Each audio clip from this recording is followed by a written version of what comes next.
పరిచర్యకి వెళ్తుండగా దేవుని మహాకృపను బట్టి ఈరోజు జ్యోతి పరిచర్య ద్వారా దైవజనులు పరిశుద్ధ తోమ గారు, సెయింట్ తోమ గారు కనపడిన దర్శనాన్ని బట్టి కొద్ది టైం అక్కడ ప్రార్థన చేసుకుని గుడ్ ఫ్రైడే మాటపేట జరుపుడు వరకు ప్రభు సిద్ధపరచడానికి హృదయాల్లో దేవుని చిత్తాన్ని కోరుకుంటూ ఈ ప్రయాణం వివాహం వెళ్తున్నాం.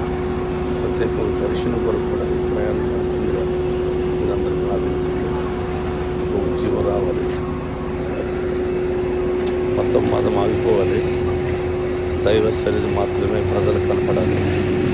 ఈరోజు దేశంలో మత కలవరం తీసుకొస్తున్న పరిస్థితుల్లో అణచివేయబడాలి. ప్రతి ఒక్కరూ కోరుకున్నందుకు నేను ఆశపడుతున్నాను. ఎవరు మతాన్ని కోరుకోరు. ప్రశాంతమైన దేశం, నెమ్మది సమాధానం చూడాలని ఆశపడుతున్నాను. Thank you.